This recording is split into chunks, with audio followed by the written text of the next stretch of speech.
Yeah, what's up, you guys? Welcome back to the channel for another one. Apologies earlier, I posted a video, didn't realize it didn't record the sound. So I hope this time we get it right. But yeah, just before we jump into it, please like the video, subscribe, and let's get on with it. So I wanted to just bring you a kind of a discussion based around the common misconception and the common issues with cryptocurrencies across the board, and why the position you take matters in terms of the project as to whether you're a long-term or a short-term kind of person. And both sides should be respected. People do need the extra income, they want to see quick gains, and I think this is when the unrealistic expectations come. But the premise of my video today is just to try and tackle some of the common misconceptions and kind of fudding of either Kaspa or any other cryptocurrency. And in addition to that, just kind of go through what people are saying out there in terms of where we could go. So if I'm looking at the long term and I see a project like this, I can already see that this the last 12 months, Kaspa has performed really, really well, outperformed the market in general. Okay, and what people are looking at in order to do their bag is they're looking at this in a short term, and they're saying, look, what can we expect from this project? And in my opinion, I think Kaspa is a long-term play. So if you're looking at the daily, the hourly, kind of like if you're basing your entire investment on the weekly, then I think you're in the wrong project. Okay, you've got to take a long-term view. You've got to actually set yourself up for the bull run.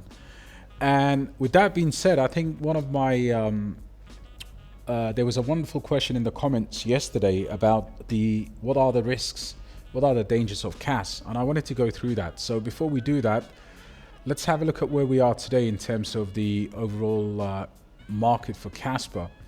And if you're one of these people I'm describing to be somebody who's there for the long term, I think for you it's a buying opportunity at the dips. I think you can wait for further retracements. I love Kaspa, as you know, but I also love the fact that I can set up limit orders to really DCA. And when we say DCA, guys, this is exactly the kind of time you need to hold your nerve. There's people out there saying, things could be going bad for Kaspa in the short term, but I see it completely different. You can see here, we've had this massive monumental uptrend going into this wick here, where we reached our kind of almost touched our all-time high. So it's natural for investors to take profit. It is natural for people then to, and by the way, I don't begrudge those investors, because Kaspa has always been out there. It's just that some people get into it a lot more earlier than others, and that's the beauty about cryptocurrency. We can't all see gems when they come out, and a lot of people FOMO into that. So this is why I'm never selling my Kaspa, at least until the bull run, and I'm always going to be in this project in the long term. So if I'm buying Kaspa today at, let's say, it retraces some more, fantastic. If I'm buying Kaspa below 10 cents, I feel like I'm early. And you can see here today, today is no different. I mean, all the different charts show us that, look, it's starting to creep back up again. Of course, there is that kind of expectation where we will cool off at some point as people take more profit. But guys, you have to understand, taking profit is different from just dumping the price. If you don't know that, and that's good for us investors, right? How many of you, and just drop it in the comments, how many of you have been waiting for these opportunities to get into an early project like Kaspa? You have to remember, retailers are not even here. People that are gonna give us the moon bag, they're not in the market. Crypto pretty much now is a lone game. There are only few investors out there and people that have been exposed to crypto, but no newbies are coming into the market saying, oh, let me dabble into this. So we want to help those people, and we want to be able to obviously help ourselves in investing our money. So I told you at the start of the week, my target was to accumulate Kaspa to about 100,000. I'm now setting up limit orders to potentially if there's any retracement, but you can see the price is bullish once again. So with that being said, guys, let me go to the main part of my video, which was just to kind of start to respond to my people, the people that I obviously care about, that want to ask me questions about the common risks or what are the specific risks with Kaspa. So I put together the common thoughts and obviously potential FUDs of Kaspa.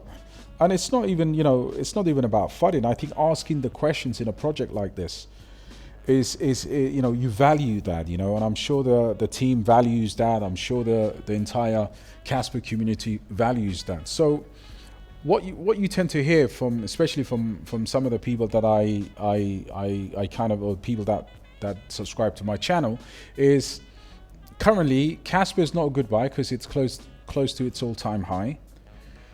Okay, potential for a dump by early investors, no smart contracts, no big exchanges, and every single one of these, I actually see all of these to be an opportunity. All right, so okay, so let's tackle the first one. It's close to its all-time high. Yes, it is, but the question you need to ask yourself there is what's the ceiling? And the second question you need to ask yourself is, what is the strategy? Does your plan change from buying Kaspa because obviously it wicked up to the all-time high, or do you buy more as it comes down by what I've gone through many videos, which is setting up your limit orders on KuCoin or Mexi and taking advantage as you start dollar cost averaging if the price moves down. So yeah, okay, yeah, there is a risk that it's gone to it's given us a double top, if you like, but what goes up comes down, right? So if it comes down or if it cools off, what is the plan? What is your accumulation plan? How much Kaspa do you want to accrue? And obviously what prices are you willing to pay for that? And that's a personal question you need to ask yourself.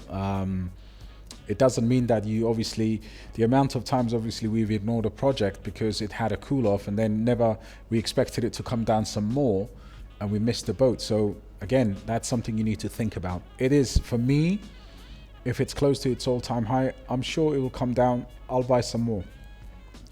Number two, what is the potential for dump by early investors? Guys, we're talking about a fair launch project. People have been buying this under 1 penny. That's expected. If I was one of those enlightened people at that stage, I would have obviously taken some profit depending on how many, the size of my position was. So again, you've got to look to be, people will look back in years and they will say, look, early investors are taking profit. Those people will be us.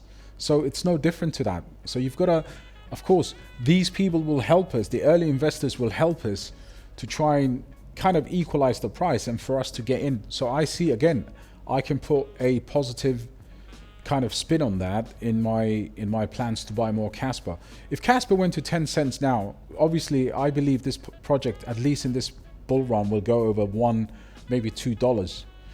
But if Kaspa just went to 10 cents and then it went to 50 cents and then you just get left behind. So buy the retracements and obviously understand the fact that you are an early investor and the potential for you to take profits, just like these other early investors that were a bit before us, is there for you. So equal opportunity for all. No smart contracts. This is something that I hear people saying more often to FUD Kaspa than just a general common thoughts on the project. But it's obviously become mainstream, and this is again something that the team have addressed. They are developing smart contracts. This is the closest thing to Bitcoin in my opinion. Better, faster, a lot faster than BTC. Many years we've been hearing Ethereum killers, whatever. This could be something that is equivalent to BTC, obviously, in terms of, and better, in my opinion. No big exchanges. Therefore, obviously, people don't want to go outside of their comfort zones, right? Some people in different countries, they need a VPN to go to a Mexi or something like that if you're in the States. you got to do what you have to do to expose yourself. I remember years ago when I was starting out in crypto, the biggest problem that I had was exchanges. I could have got into certain projects way earlier, but my limitation was not thinking outside of the box and just trying to wait to see where I can buy it at the very easiest. Nothing comes easy, guys, you know. And the other thing you need to look at is no big exchanges means if you can get in now through Mexi, or if you can get in through KuCoin. I have I have the links to both of those exchanges on the bottom of the video. What that means is by the time you get a Binance listing and by the time you get the Coinbase listing, you're absolutely going to fly. So that's a massive positive, right?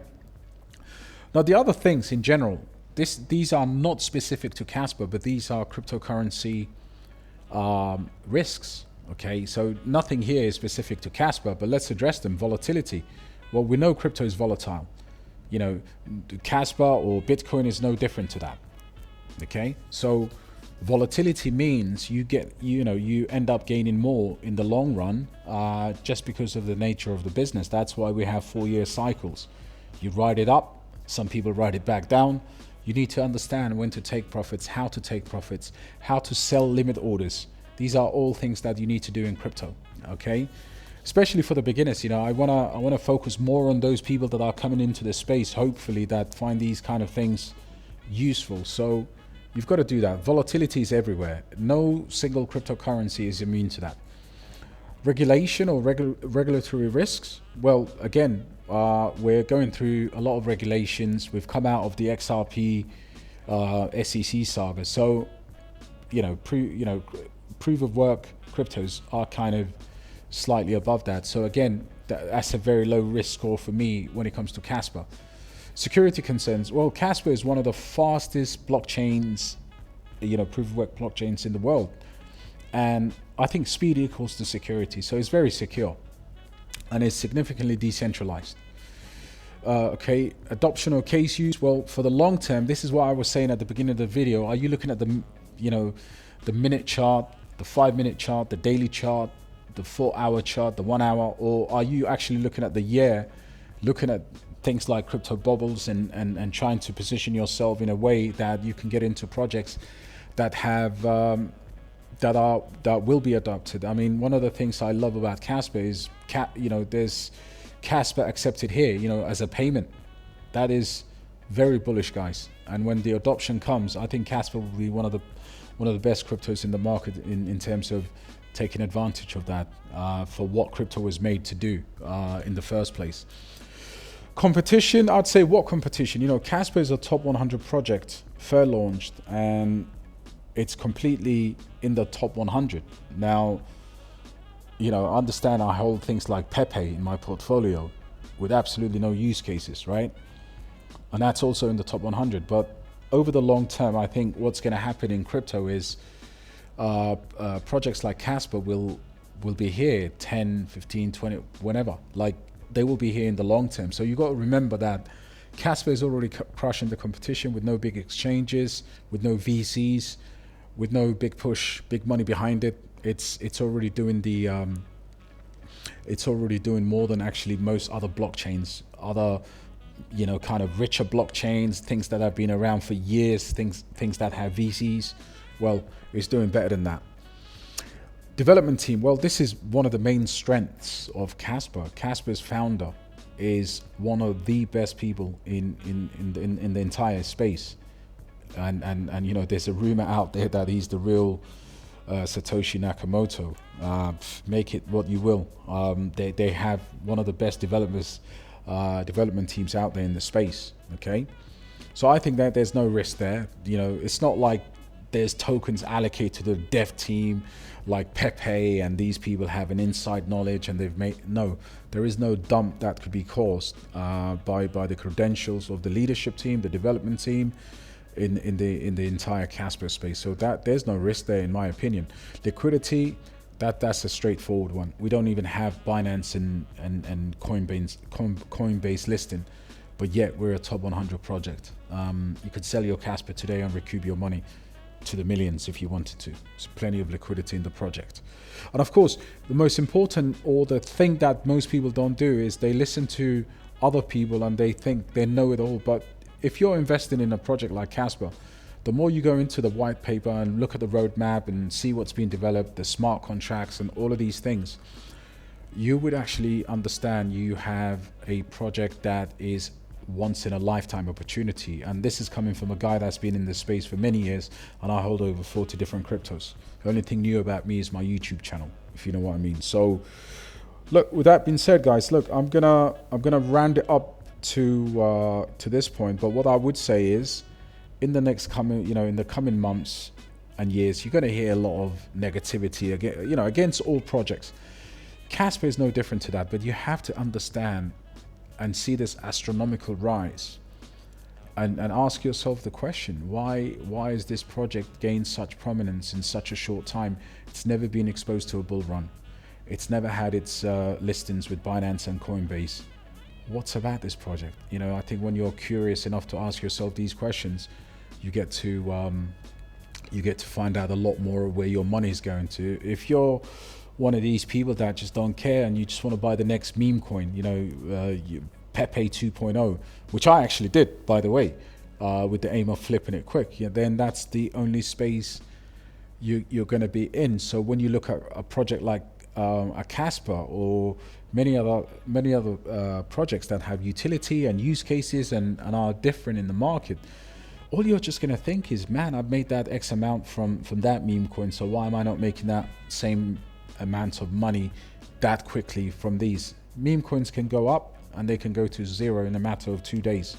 I've seen that many times to count. So look, I'm going to wrap that off, but like the video, and all of this entire video was inspired by a subscriber who asked the question, how risky is Kaspa?